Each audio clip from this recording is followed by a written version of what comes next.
আজকে আমরা আসলাম জয়পাড়া ঘোরাঘুরি করতে। আমি আসলাম, আমার বাইরে আসলো, তো দেখলাম জয়পাড়াটা তো সুন্দর। যদি ভিডিও বন্দি না করি তাহলে কেমন দেখায় না, তাই আজকে একটু ভিডিও বন্দি করে আপনাদের দেখাচ্ছি। কেউ মনে কিছু নিয়েন না, কারণ অনেক অনেক দৃশ্য অনেকে দেখতে পারেন না। একবারে গ্রাম্য এলাকার মতো, কত সুন্দর এলাকা। এরকমের আশপাশে কোথাও ঝোপঝাড় নাই। আবার অনেকে এটা বলেন হলো বাগান।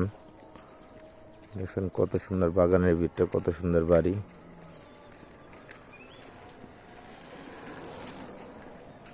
দেখছেন কত সুন্দর বাড়ি।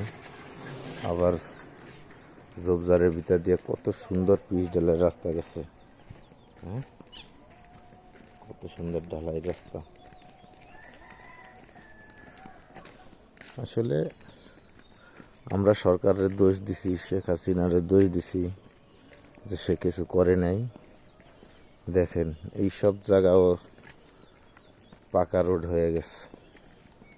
উন্নতর দিকে শেখ হাসিনা কিন্তু এক নাম্বার।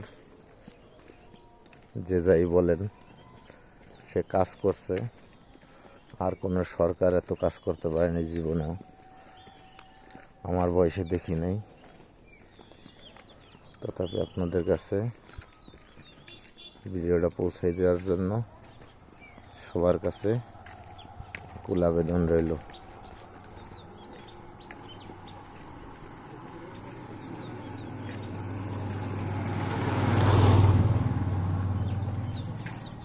এবার এটার পরেই কিন্তু জাহাঙ্গীরনগর বিশ্ববিদ্যালয়।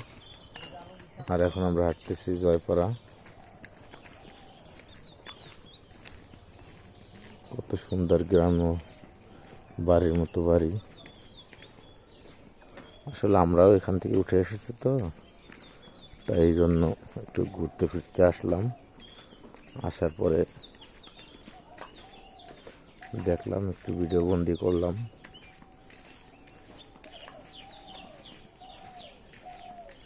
আবার দেখা হবে। আল্লাহ হাফেজ।